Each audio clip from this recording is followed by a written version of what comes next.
There are moments in life when doing the right thing does not lead to the right outcome. Moments when you pray sincerely, live faithfully, try to obey God, and still everything falls apart. Not loudly, not all at once, but piece by piece. And the hardest part is not the loss, it is the silence. This is not a story about punishment. It is a story about faith when God does not explain himself. This is the story of Job. Job was not perfect, but he was sincere.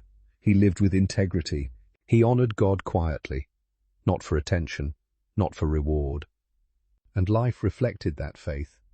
He had a family he loved, a future that felt secure, a life that made sense. Then one day, life stopped making sense. Loss came without warning, not gradually, not mercifully, suddenly.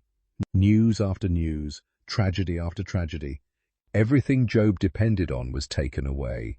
His work, his security, his children.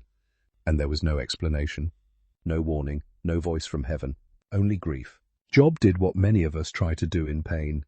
He searched his heart. What did I do wrong? Where did I fail? Why is this happening to me? But no answer came. Still, Job did not turn away.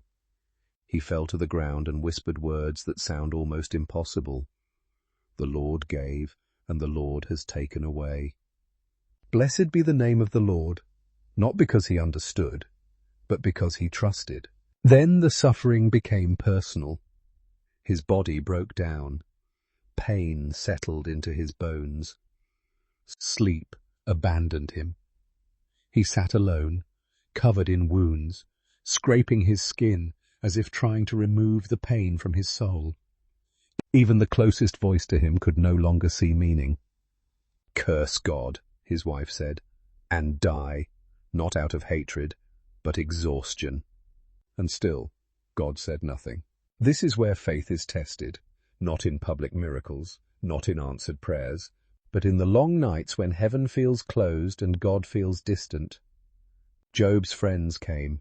They sat with him in silence at first, and in that silence they did well. But then they tried to explain God. They tried to protect their theology. If you suffer, you must be guilty. If God is just, this must be your fault. Their words were clean, logical, and deeply wrong, because suffering is not always a verdict. Job cried out, not with polished prayers, but with honest ones. Why was I born? Why does God hide his face? Why does the innocent suffer? These were not faithless questions. They were human ones. Questions whispered by hospital beds.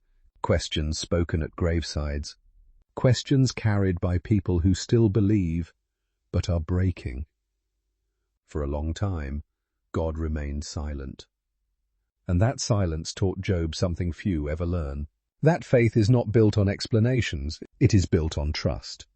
That God is not obligated to make sense to us before he is worthy of us. And then when Job had no strength left to argue, God spoke, not to explain suffering, but to reveal himself. Where were you when I laid the foundations of the earth? Do you understand the depths of the sea? Can you command the morning? God was not dismissing Job's pain. He was reminding Job that the universe is held by wisdom far greater than human understanding. And something shifted. Job realized that God's silence was not absence. It was depth. That God had been present the entire time. Watching, holding, sustaining.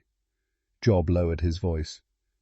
I spoke of things I did not understand, not in shame, but in awe. And in time, God restored him. But the greatest gift was not what Job received back. It was who he became. A man whose faith no longer depended on outcomes. If you are walking through silence, if prayers feel unanswered, if obedience feels unrewarded, you are not abandoned. You may be standing exactly where faith is formed. God's silence is not the end of the story. Sometimes it is the place where trust is born. There are more stories like this, stories that do not rush pain, stories that rebuild faith slowly, and they are waiting. You are that story.